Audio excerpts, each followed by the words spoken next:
Hello. I am Dr. Dave. How can I help you? We are here because we want to talk to you about Wedge mouthpieces. Great. What would you like to know? Well, first I think we should give you some background. We both play trombone in a community orchestra. Our son Bobby doesn't play in the orchestra, but he plays trumpet in the high school jazz band. For his birthday, Bobby wanted a new mouthpiece for playing lead. We had seen some of your videos on Facebook. In fact, the principal trumpet in the orchestra just got a Wedge. He sounds great on it. He says it's the perfect mouthpiece for him. So we thought we would get one for Bobby. Oh, how did he like it? Well, you see, that was the problem. We gave it to him on a Saturday morning, and he spent all that day, and every day for the next week in his room practicing 6 hours a day, playing the biggest double G you have ever heard, over and over and over again.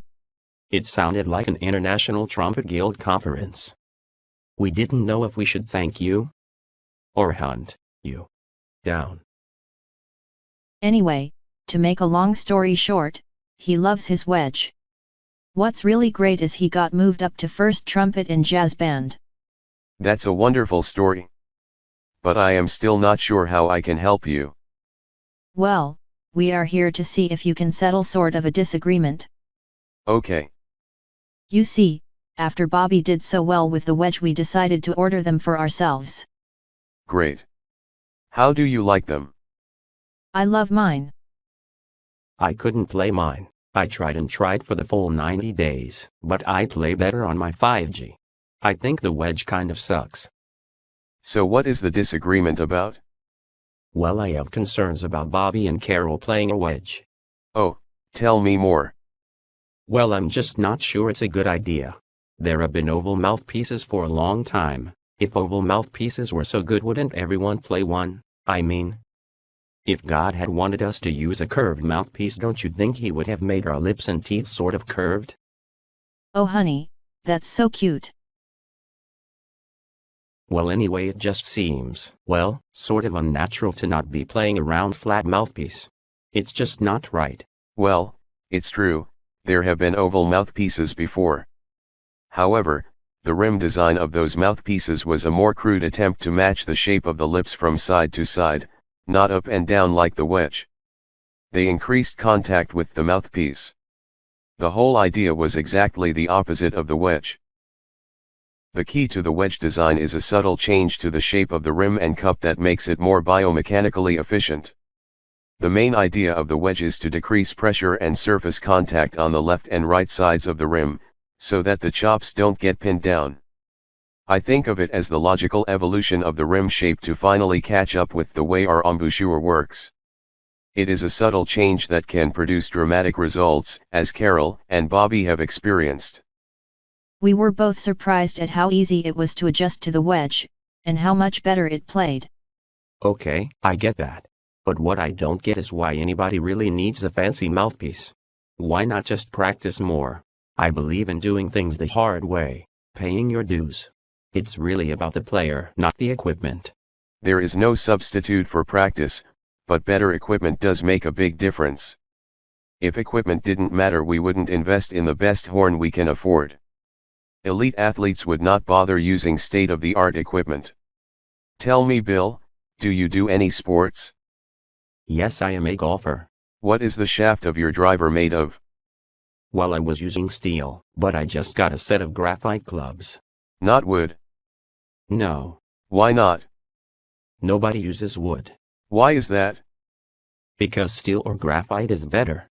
You can hit longer drives. Nobody has used wooden shafts on drivers since about the 1930s. Which is about how long the current mouthpiece design has been used without significant change. Why did you get the graphite shafts? Well, the graphite shafts increase the club speed and kinetic energy, and just work better with my particular swing. They added about 30 yards to my average drive. So you play better with graphite compared to steel? Yes, graphite clubs have been a game changer for me. Because for you they are a better design. Yes, graphite works better for about 90% of players at my level. It just takes a bit of getting used to the different feel and feedback. So they are not the best choice for everyone? No, some players play better with steel shafts. Do you think it might similarly be possible to improve on a 100-year-old mouthpiece design and produce something that works better for 90% of players? While I am a mechanical engineer, it's always possible to improve on an existing design, but just because a new design works better doesn't mean it's something you should use. I still think you should just practice more. So according to what you have said, you really should go back to your steel shafts, and just practice more? No? That wouldn't make any sense at all. Why would I do a thing like that? That's a very good question.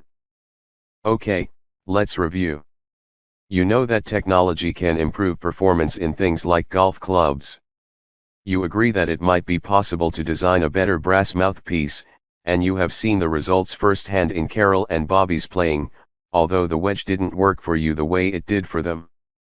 But you think that rather than using the wedge, Carol and Bobby should just practice more? That's right. You are a very good listener, Dr. Dave. Thank you. So let's talk about practice. How much did your son practice before he got the wedge? Well, he was getting a bit discouraged, so he was not practicing as much as before. How much is he practicing now? He practices all the time. That's pretty typical. Having better gear does not make you practice less. In fact, with better equipment, most players will practice more. That's certainly been the case with me. In fact, you said last week that maybe I was practicing too much. I was just thinking of your well-being. I was worried that you were overdoing it, and it might not be good for you. Anyway, I can't help but feel that it's not really fair to use something that gives you such a big advantage. It seems like cheating. Yeah, that's it. I think the wedge is a cheater mouthpiece. Wait a minute. Are you saying I'm cheating? Oh no, I wasn't talking about you. I was talking about other people. Most people think of a cheater mouthpiece as one that is used as a shortcut to better range and endurance while compromising sound. So-called cheater mouthpieces are usually small and shallow. However, your son's lead mouthpiece is a good example of a small mouthpiece that is being used appropriately. There is nothing wrong with using a small and shallow mouthpiece in some situations. The problem is when small, shallow mouthpieces are used for the wrong type of playing as a sort of crutch. That is not a good idea, and not what the wedge is about. The wedge is not designed to make up for poor range and endurance with a smaller, shallower mouthpiece. It comes in a full range of sizes. Okay, so maybe it's not cheating. But I have another question. Do you think even though the wedge has been working really well for Carol, it could still screw up her chops? Oh Bill, that's just silly. You've heard me play over the past 3 months. I'm killing it. Does it sound like my chops are screwed up? Well, no. What about Bobby's chops? They seem fine. But someone I know told me that his cousin Mary's boyfriend said he knew someone who got a wedge. It didn't work for him, but he was really desperate to make it work, so he kept trying and trying to play it. After about 6 weeks he finally gave up. He said that they said it took him a week to get used to his old mouthpiece. He heard him play last week, and he sounded just awful. That's interesting. I wonder why he was so desperate to make the wedge work. Oh, I know why. He had been having major chop problems for a really long time before he ever tried the wedge. I see. Anyone who spends a long time struggling with an unsuitable mouthpiece, or who keeps changing mouthpieces in search of the holy grail that will solve all of their playing challenges, is bound to have, or to develop, some issues. That makes sense. Did you have any problems going back to your 5G mouthpiece after trying the wedge? No.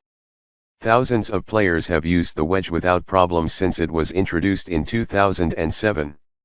In fact, I believe that by reducing pressure at the vulnerable points of the embouchure at 10 and 2 o'clock, and by discouraging the use of excessive pressure, the wedge can actually decrease embouchure injuries. Okay, but I just think it's a lot of money to spend on a mouthpiece. The Wedge costs more than some other mouthpieces and less than others, the reason for the higher price point being its high production cost. The complex rim and cup shape require more sophisticated equipment and far more time to machine and buff than a conventional mouthpiece. In the end, you have to distinguish between price and value. What would it be worth to you to add 2 to 3 notes to your range and 30% to your endurance, along with better sound? Oh, wow. I would pay a ton of money for that. I would have kept the Wedge for sure if it did that for me. But honey, that's exactly what the Wedge did for Bobby and me. Yes, I know. But what if Bobby gets addicted to the Wedge? What if he wants to change all of his other mouthpieces? Some players do mix the Wedge rim with others and go back and forth without difficulty. However, most players who convert to the Wedge rim eventually change all their mouthpieces. If he does want more mouthpieces, we have a 10% discount on the second mouthpiece. Actually, I was thinking about getting another Wedge for my other horn. I've improved so much on the Wedge that the conductor is talking about moving me from second to first trombone in the orchestra. I'm so excited. I've been stuck on second forever. I'm not sure he will do that though. There have already been some other big changes in the trombone section. I also know that orchestra politics can be very tricky.